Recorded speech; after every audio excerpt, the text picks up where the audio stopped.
Nick Tulloch's with me in the studio today from Highlands Natural Resources. Nick, good to see you. Good morning. Good morning. Look, things are really moving fast for you ahead of the launch in the UK here of one of your CBD brands, and just last month launched in the US.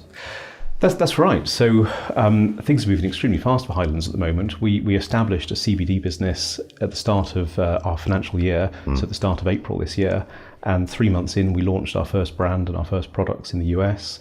This month, 4 months in, we'll be launching our products in both the US and the UK. Tell me a bit more about the brands themselves. So we have two brands. The first is Chill, which is, I would describe as probably a brand for someone slightly younger than myself. The product we have in the US is a smokable, so it's a herbal cigarette infused with CBD. All of our products are THC free, so THC is the ingredient in cannabis that gives you the psychoactive effect. You'll get none of that in our products. The second product is Zoetic. Now this is a tincture, so this is an oil with CBD dissolved in it. It's a very pure oil, and one of our features is we have all of our ingredients on the back. Again, THC free. If you want to know what's in it, you can read the back, and we'll publish lab reports on our website. And how are you selling to consumers then? What's the plan? So Chill is currently available in convenience stores in Colorado, and soon to expand elsewhere. Zoetic will go into both our own online retail, so our own website, and also we have an agreement with a distributor in the Chicago area called Leafy Quick. And Yes. What is interesting about Leafy Quick is they operate a same-day delivery service. So order your Zoetic in the morning and you'll have it the same day via Leafy Quick in the Chicago area. How does the pricing compare to other CBD products on the market? We are a premium brand. We're not trying to compete with the discounters. There are an awful lot of products in the market, both in the US and the UK. We're not trying to be one of the mass. We're trying to produce a very high quality, very transparent product. So you'll probably find that our prices are slightly higher than the average. I would say still competitive and still good value in terms of what is actually in the package. But you're not going to see Chill or Zoetic products heavily discounted, buy one, get one free, buy one, get one half price. Yeah, it's very much aimed at a more discerning consumer who knows what they want. They want to be able to see what's in the bottle or in the packet, and that's what we have. Have you done much marketing, social media awareness around the launches? Absolutely. In the US, we're already a month into selling Chill products. So there's a Facebook page, there's an Instagram page. We have a number of tweets going out as well. I think, again, particularly Chill, I sort of rather tongue-in-cheek say it's for an audience maybe slightly younger than I am, very much social media friendly. So that is the key marketing technique that we're using. What are some of the, just for those perhaps not too familiar, what are some of the perceived benefits of using CBD products? Well, we're very cautious. As soon as a CBD seller starts to say, take it for this particular ailment, you very quickly move into a pharmaceutical product with all the testing and the cost that would require. And people take CBD for a number of different reasons, and a quick search on the internet will reveal things as diverse as joint pain, anxiety, headaches.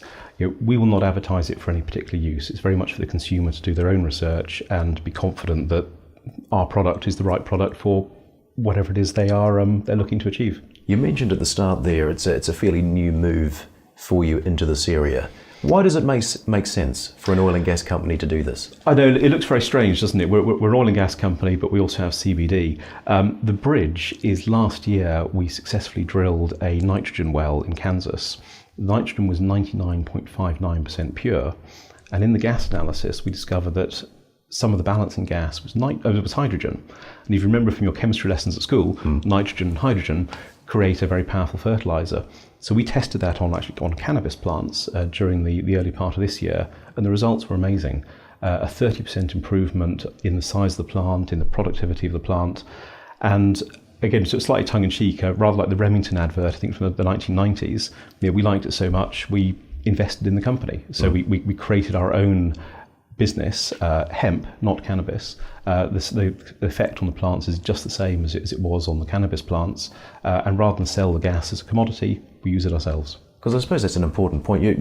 You're not a business pivoting towards cannabis, are you? We are absolutely not cannabis. So we don't grow cannabis. None of our products contain cannabis. We grow hemp, two very similar plants, but one big difference is cannabis is generally grown for THC, the psychoactive substance, we're growing hemp for CBD, and we're producing products that are THC free. And your oil and gas operations in East Denver, that's a nice source of revenue to help advance the CBD products here. You've made my point for me. Absolutely. So we have 8 producing wells in East Denver. Every month they produce a check for the oil and gas sales, and that covers a substantial portion of the company's costs.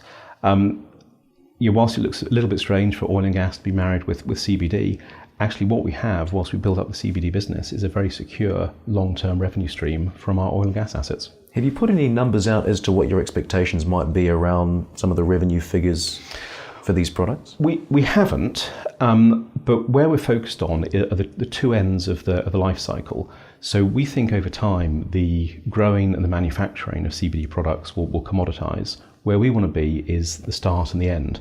So the start, the seed genetics, getting the right seeds to produce good quality plants, meaning high germination rates, fast growth, low THC and high CBD. And at the other end, the brands, getting good quality brands that are recognised and trusted by consumers. We have a 33,000 square foot indoor facility. I mean, it's absolutely state of the art. I was describing it as a greenhouse a few months ago until I saw it. I mean, it's a stunning building, designed specifically for these plants. Under those controlled conditions, we can produce our own seeds. Now, at the start of the year, we were spending $1 a seed wholesale price. Now, I'm not predicting that's going to be the price going forward, but at anything like those sorts of numbers, the value of the plants we can grow in the indoor facility for seed far exceeds the value that we can grow for wholesale CBD. Now, we also have outdoor planting, which will be sold for wholesale CBD and also our own product. But the indoor is very much about the seed genetics, which is an enormous area that indeed few people are involved in. I suppose the notion of CBD products, it's more established in the US, and it's still a fairly new industry over here in the UK. Are you expecting it to take a bit longer to take off? I think it's already taken off. I know you shouldn't believe everything you read in the newspapers, but I saw 2 weeks ago in the Times that 6 million people in the UK are using or have used CBD. I can't verify that, it's just something I read. But if you look across some of the health stores, even go onto Amazon, the range of CBD products here is pretty considerable. Now, I'd say the US is a little bit more advanced. I think it's got a bigger range of products, and maybe there are more high-end brands beginning to emerge. So it is a little bit ahead of us. But I think the opportunity in both markets is extraordinary.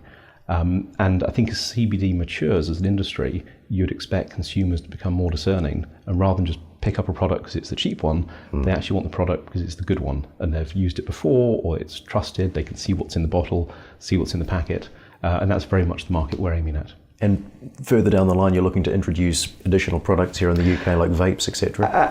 Absolutely. So in the UK, we're launching with tinctures. They'll look very similar to this, although they'll be actually in 4 different flavours.